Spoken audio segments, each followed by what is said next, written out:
and winter is coming.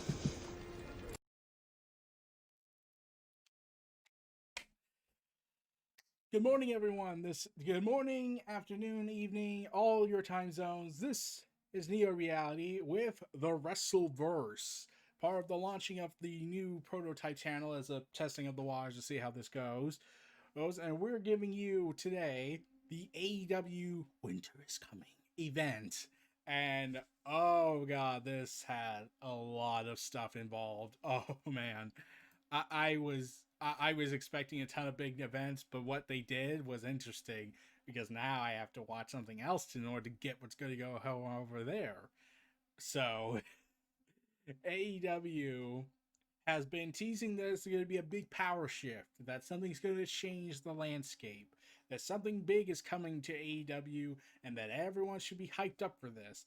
Now, Tony Khan could have worded things a little bit differently on the context of when he meant the power shift, because now the everyone assumed that something big was going to happen on that episode, but now they were playing the long game. They probably should have thought more of this through to word it better, but yeah.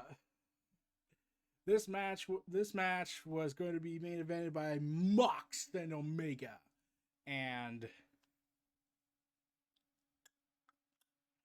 yeah, it was going to be insane. We all knew that. We all knew heading into this it would be monumental for a lot of people, and this was going to be the big moment for AEW to see if they can pull something off, a miracle here. We probably won't get that answer till later on Thursday afternoon to evening, but we're going to talk about the show, Kenny Omega and Moxley. So let's get into this event, and then we'll get to Kenny Omega and Moxley. They can discuss their world title run, a world title match, and discuss the implications of what was made. So we'll see where this goes. So let's start this off with the Winter's Coming event, Dynamite Diamond Battle Royale. So the idea is that there's this diamond that's defended, and now it seems once a year they do a battle royal to determine the two finalists, and then they would do a match next week to culminate who would win the illustrious diamond. Even though this is more like we're gonna test the waters with you, man. We're gonna give you the shot. If you can do it, you're gonna get a chance at the world title, which MJF did, and he had a great match from what I was hearing. I need to rewatch that, but yeah. So yeah, MJF has defeated Chris Jericho at Full Gear, which was awesome, and joined the Inner Circle, and now seems to be plotting ways to bring about the end of the group, which will be tragic. But not tragic enough for MJF. He could give two shits about that. But now this angle they're going with here is interesting. But first, the battle royale. They don't do entrances for this. This is not like the poker battle royale thing they do. Instead, they have everyone outside the ring, and then they just charge right in and start fighting.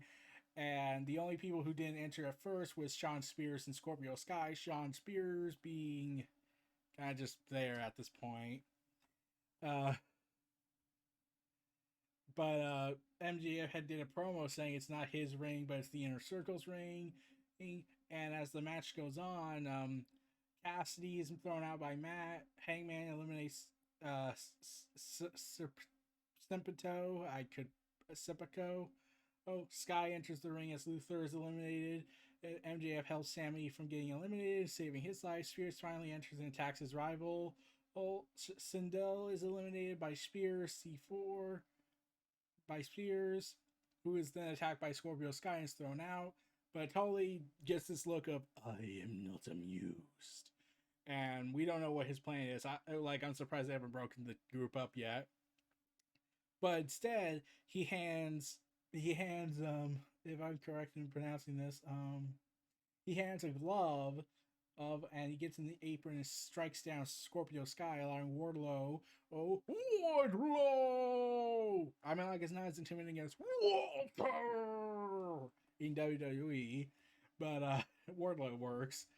Allowing Wardlow to throw him out. Silver is thrown into Reynolds and throws him out inadvertently, but Hardy manages to get help from Quinn to throw out Silver, who looks like he's going to do a 2-for-1 with Matt and Quinn, which would have actually been interesting. A lot of people have been loving John Silver, and when he was eliminated, people booed Matt. Like, yeah, and the nostalgia's not working. Everyone loves John Silver for his lovable personality, and being the elite really helped that out. So so Matt then tries to go after Hangman Page and get him out, but then the Dark Order holds him up, holds him up to keep him up and throws him back in, leading to a buckshot lariat to Quinn, but and sadly Matt Hardy eliminates him, much to the anger of the AEW fans. Like, Matt Hardy is the face and he's getting booed because he just took down two of their most popular attractions in the undercard scene right now, and the upper mid card scene respectively. And oh man, and then Miro is like, and then but afterwards, Kip gets eliminated by Orange Cassidy. Oh, freshly squeezed. And leading to Miro coming out and attacking Orange Cassidy, then going on a rampage, eliminating Lee Johnson. Hardy is taken out. Quinn is thrown out. Janelle is thrown out, just destroying everybody in his path. But before he can go after Jungle Boy, the inner circle finally strike, having been hiding from in the background like classic little heels, and taking him down, which leads to and he gets taken down, but then he gets out, and like, oh, and starts fighting Wardlow in a series of punches. But the veteran takes advantage with a shot to the midsection, and MGF and Sammy hold him down, though, allowing Miro to get attacked by Wardlow's punches, and Miro gets thrown out of the ring eventually by the Inner Circle. While Jungle Boy takes on the Inner Circle, it's 3-on-1, essentially, and Sammy Guevara and Jungle Boy have insane chemistry when I was watching this. Like, all the flips and whatnot, like, oh, it's looking all so seamless, and like I thought there was gonna be a botch eventually, but surprisingly the show had very little botches. But when Jungle Boy looks like he's gonna get rid of Sammy Guevara, MJF manages to push Jungle Boy out, inadvertently knocking out Sammy Guevara, leading to MJF declaring himself the victor with Wardlow. But Wardlow shocks everyone by showing his character development, where he goes ahead and points out, "Hey, Orange is still in the ring, still in the match," and yeah, even the commentators pointed this out, how shocking it was that Wardlow took charge on this. MJF is all egotistical and bragging like, "I got this in the bag, we're good," leading to hilarity ensuing where Wardlow gets eliminated, and and MJF almost got eliminated beforehand, but then Wardlow gets eliminated after several orange punches. Yeah, they're really calling it that. I honestly, I get the name is Orange Cassidy, but come on, from wherever to whenever, weighing whatever. Yeah, the daily life of an OC must be very, very slow, like a sloth. But then they charge, and then it's all hell and pandemonium like the Flash. So this continues on. Some people have been wondering where Brody Lee's at. Turns out he's been injured since the dog collar match, sadly. So he's currently off recovering from that. But yeah, on the main channel of Neo-Reality Entertainment, I talked about that on the collective. If I can't remember which episode, honestly, but it is what it is on that front. So MJF is with Orange Cassidy, so they're going to settle next week on Dynamite with Orange Cassidy and and and MJF going 1-on-1 for the diamond. But we wouldn't see the last of those of the Inner Circle members, because it would it yeah, it's going to be real bad. But luckily, I can praise this match actually by pointing out how there was so much storytelling involved in terms of what storylines were continuing, like the dissension of the Inner Circle, the decline, the Miro and Kip Sabian's war with Orange Cassidy and his buddies, the best friends. Yeah, and Sammy Guevara's distrust of MJF, man, it's gonna be insane. And Miro came off looking great in this, so it was fun. Oh man, remember Battle Royals weren't just about a prize; they also further advanced the story. Like they even referenced Sammy Guevara and Matt Hardy's feud, adding more to their history. And we all know how that feud was in their Elite Division match. So okay, so we get Le Champion, the Demigod, Chris Jericho taking on Frank Kazarian, and yeah, the main thing about this was that it was the story mostly. This was just like we're just gonna have this match, but it's really just gonna be used to further the Inner Circle storyline where Jericho, where MGF comes out with Warlow and looks like to be about to throw in the towel when Kazarian has Jericho in the walls of Jericho. Ironic. And Sammy Guerrero interrupts, which leads to a misunderstanding with Jericho, thinking that Guerrero was going to come out and do something, but then he almost loses the match because of it.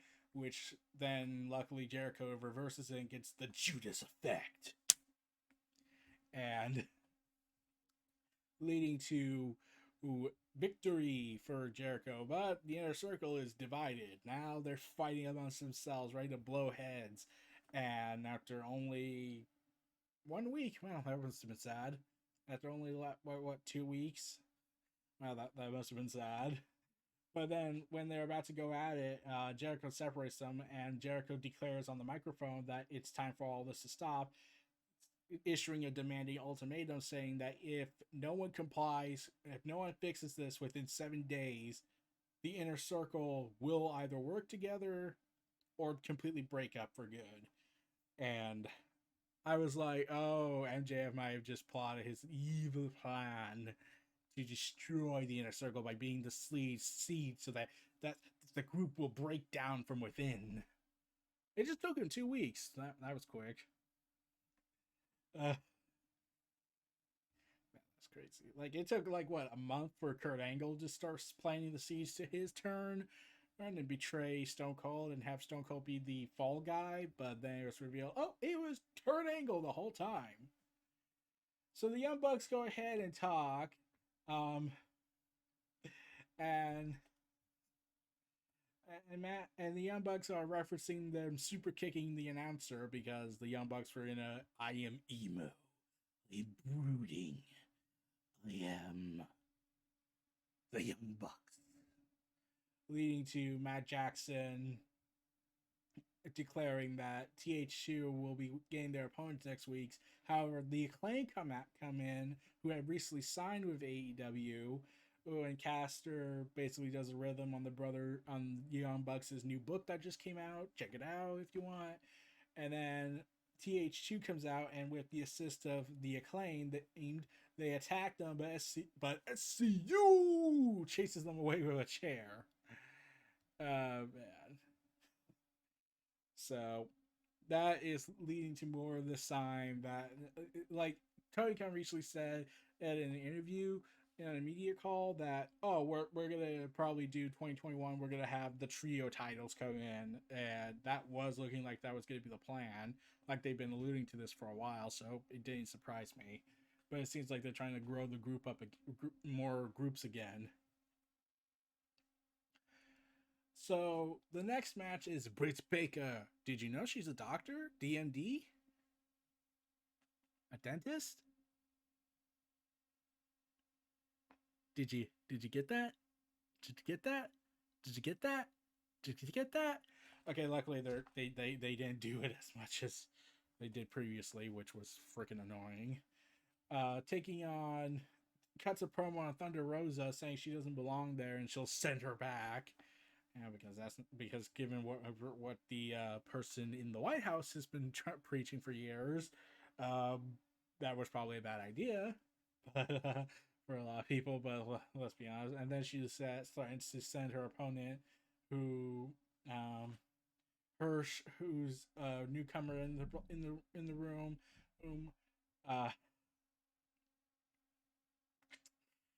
yeah, Rebel is helping, is this teacher of hers who is from Russia. So because Dr. Britt Baker, DMD, had to point out, I'm sending her back to Russia. In Soviet Russia, DMDs fight you. But yeah, this match went on a little bit longer than I thought it was gonna go. It looks like they're trying to slowly but surely get this over, get this on, get the women's division push. So let's hope on that. I honestly thought Britt Baker was gonna lose this match. Honestly, I was honestly thinking that was gonna happen because there were moments I thought that Hurst was gonna win, and even with the interferences, but Lockjaw by Britt Baker ends it after some miscommunication going on, and yeah, and then immediately coming out after the match is over, Thunder Rosa comes out. Yay, Thunder Rosa! Yay! Comes out and starts to raise hell by attacking Britt Baker. But the referees and coaches are coming out. They're like, no, no, we gotta stop it. We gotta stop the interesting stuff going on. And Layla Hirsch goes ahead and stops her former friend, her former teacher, mentor, or coach from trying to stop the fight, and slams her to the ground and walks off to let them like have at it, and leading to hilarity ensuing. So yeah, it was just yeah, man. So Darby Allin and Cody Rhodes team up since Darby Allin won the TNT title. Yay! And they're fighting Team Taz with the recently turned heel Powerhouse Hobbs. Now, I could say that Will Hobbs could have just kept his first and last name and just not kept out Powerhouse, or they could have called him Will Powerhouse Hobbs for a nickname. I don't know, but at least it's not horribly stupid like the retribution angle they're doing in WWE. But yeah, Team Taz is currently at war with Darby Allin and Cody because Cody then makes it personal by bringing up that, hey Taz, you want to talk about how your son is currently training at my school and is not learning a damn thing from you, much to Taz's anger, and he chokes him out, which was awesome. So yeah, Cody. So yeah, what started off as saying respect for the FTW belt, respect for the F the world belt, leading to disaster after disaster after disaster. Uh, but immediately the teams go at each other, and it's just pure pandemonium at the beginning. Then they cut the commercial break, but they do the picture in picture thing, so that's awesome. But yeah, I was thinking like either Cody's going to lose, or Ricky Starker's going to take the fall for Darby Allin, because one, Cody is kind of on the side right now, and in terms of storylines, because this is mainly Darby Allin's story, and Cody's just, oh hey Cody, you're involved, I think, but yeah, let's focus on Darby Allin. While Will Powerhouse Hobbs is currently their big guy they want to push, and they want to put him in a high position to get him to test the waters with him with a manager like Taz, as the Taz mission, as we once remembered him as. Oh man. So this match is just a good match. This is a good match, boring to great. And then he hits a coffin elbow drop to get the win by Darby Allin. Darby Allin gets his team for the win, and then all of a sudden hell breaks loose. It's pure pandemonium. Arn Anderson's being taken down by the wrath of of the elites of Team Taz, and the heels back up with Brian Cage, and then all of a sudden everything goes to snow. Everything, the snows are coming. There's this music playing, and everyone's trying to wonder what's going on, what's going on, and no one knows what's going on. But then something happens, And honestly, it was so awesome. But I sadly wish they were allowed to use this particular theme.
It's Sting! It's Sting! He's come! He's come to save and return to TNT after 18 years of being away! And I'm pretty sure Darby Allin was like, because he's being a childhood icon for many people. Cody is shocked. Arn Anderson's like shocked that he's here. Tony Schiavone's freaking out because, Sting and him go way back in WCW, has been seen on TNT since 2001, which is telling. But to see Sting come back, it was awesome because because Sting, I don't think he's gonna wrestle. I could be horribly wrong on that, but I will say that there was something that did happen after Sting came out with the bat. The heels are chased away. Uh, oh man, it was just insane. But the biggest thing that happened sometime during the commercial break and during the the interlude, we got this. Yep, Sting is now officially all elite. So Sting's coming. He's gonna raise hell. Well, now I don't know if he's gonna wrestle officially in the ring. Well, I could be wrong on that. Uh, I hope it's not the case on that. But I am excited that we're gonna see potentially Sting doing some maybe he'll be a general manager since they brought in the Elite GM game mode thing, and they're probably gonna be like, oh, let's bring in Elite GM into the scene because we're cool like that, right? But yeah, and Sting is scheduled to speak the next week, so look forward to that, everyone. I'm hyped. But winter is here for that. But that's not where it ends. We have one last match on the show. Oh, and this is for all the Marvels. This is Kenny Omega versus John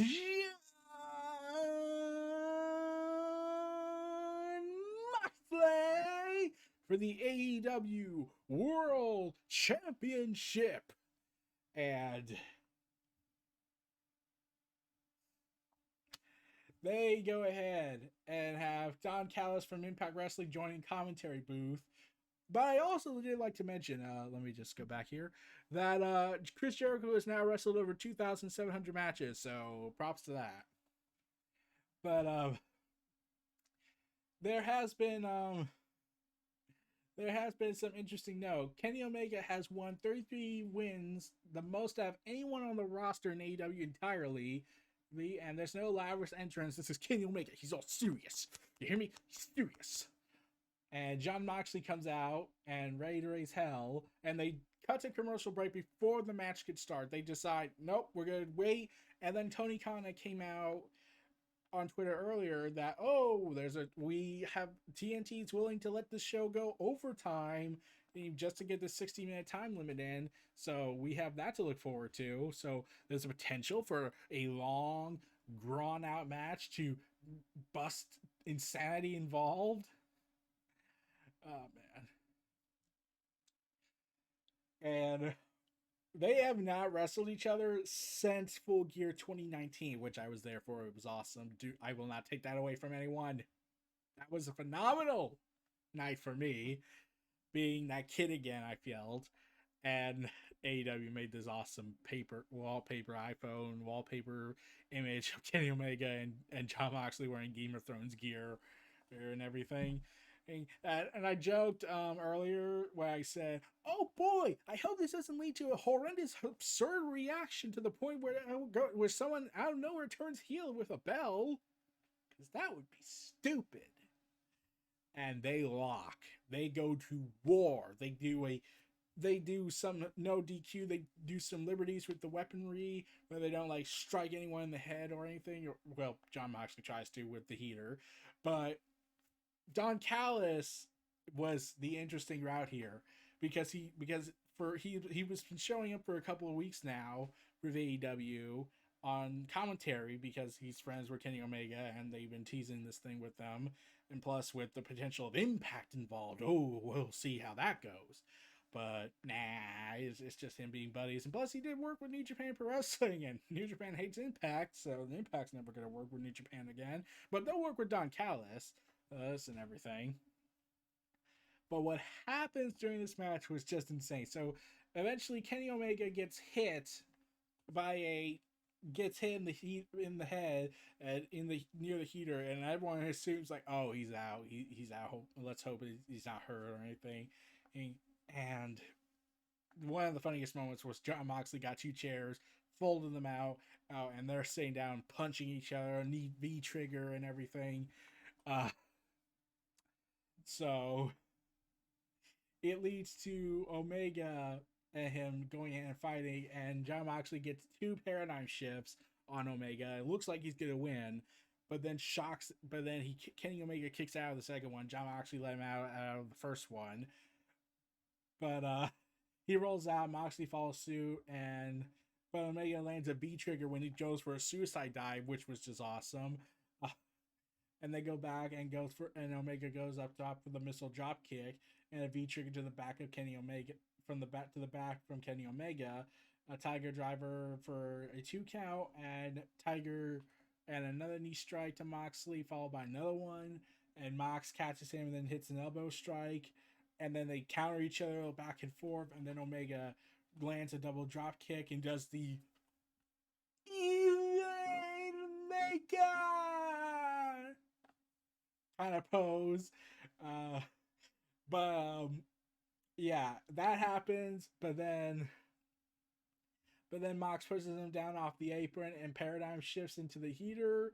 The referee calls for the doctor here, and the doctor comes out. Don Callis comes over to check on Omega because they're family in a friendship capacity. They're like family to each other. And yeah, Don Callis tries to throw in the towel. But John Moxley's not having it. He forces Omega back in the ring, lands some punches, and then Don Callis gets a microphone saying, "He's hurt! He's hurt!" And Moxley's pissed because he doesn't want involvement. He wants a definitive finish on this to prove he's the better wrestler. I was sad that he did not come out in his wrestling trunks from New Japan Pro Wrestling because it feels like it's a different version of Moxley, not hardcore wrestling Moxley. This is New Japan Death Rider Moxley. So afterwards, when the referee he goes to check on Callis when he gets hurt by Moxley, Omega gets the microphone that Don Callis has and starts and bashes it over the head of John Moxley, leading to this craziness where Kenny Omega lands like what 5B trigger to the skull while John Moxley's bleeding profusely, then lands a one-winged angel down onto him after another V trigger, and then we get a 1, 2, 3, and we have a winner. But then Kenny Omega's excited, hyped, but Don Callis gets Kenny Omega. They hug. It looks like it's gonna go that route, but then they realize that Kenny cheated with the microphone and everything. And Kenny and Don Callis just rush out of the building. I'm thinking CM Punk when he won the title and took the towel with him and shoved it in the fridge. But they run out and but but then and you see Tony Khan's like this was the greatest insult to the title and to the company, and then the roster's pissed off at Kenny Omega for this dark betrayal to the integrity of wrestling, because this is Kenny Omega, this is the best spout machine, he can't do that, but he's the cleaner here. And then when Don Callis and Kenny Omega got stopped by Alex Marvez, they said he asked, "Can you explain to me what just happened? Like, any comment?" Don Callis speaks for Kenny, say, "No, you'll see on Tuesday night." And the guy goes and the interviewer goes ahead and says, "But the AEW's on Wednesday night. I know. Check out Impact Wrestling on All Access TV." And it was like, oh my god, it's happening! It's happening! It's happening! Impact Wrestling has joined up with AEW, and Kenny Omega is going to show up on Impact with the title, and address the dark turn he just conducted. Now Impact Wrestling and AEW are in cahoots with one another. They plotted this. Now it's something. Now we got something here, and I'm looking forward to talking about that. But that was awesome. That was an awesome ending to the show. I was hyped. I was like, I was hyped for that. I'm excited now. I have to tune in on Impact just for that moment to see what goes on in the head of Kenny Omega and what Don Callis is up to, and with this potential invasion or partnership deal where Don Callis is now trying to steal the AEW World Title and bring it on Impact to get the attention over on him and not on AEW. We got a partnership deal going on now, and now think about it. Thunder Rosa is currently signed to NWA. So Impact is working with AEW, who's working with NWA. We have a triumvirate.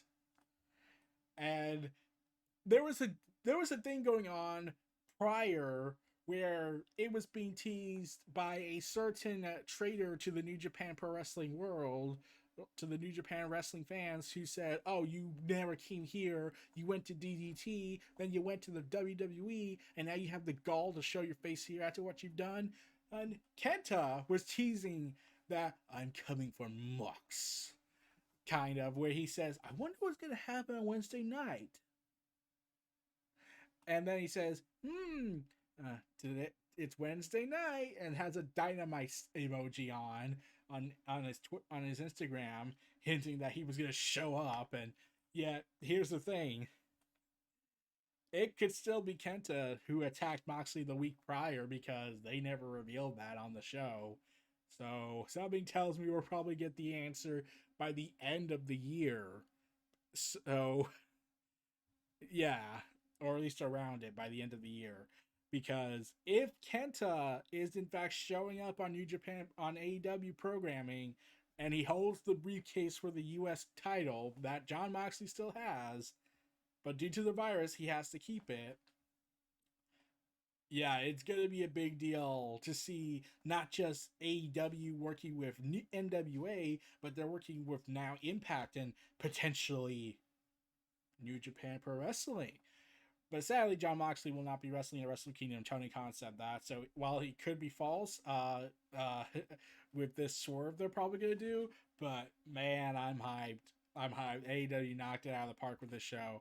It was awesome, and I'm intrigued. This is what I love about the wrestling business, when they do something to build up to something. And when you have the partnership deals going on, then you're like, oh man, I got to tune in on this show just to know what's going on for this show, because that drives more viewers up. That's the benefit of a partnership collaboration. And I am looking forward to seeing what Impact and AEW do for the coming Tuesday, and potentially in the coming months, because it's going to be insane. I can tell.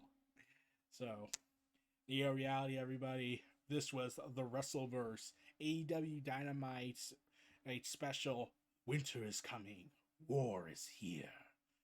Feel free to comment, look, check out this video, share it around. I'm Neo-Reality Entertainment, and stay tuned for more. And I'll see y'all again. And there will be a state of the Neo-Reality brand update on my main channel just to check out near the end of the month, I believe, because I'm just testing the waters with this. So looking forward to seeing y'all again. Let's go all in on this, pun intended.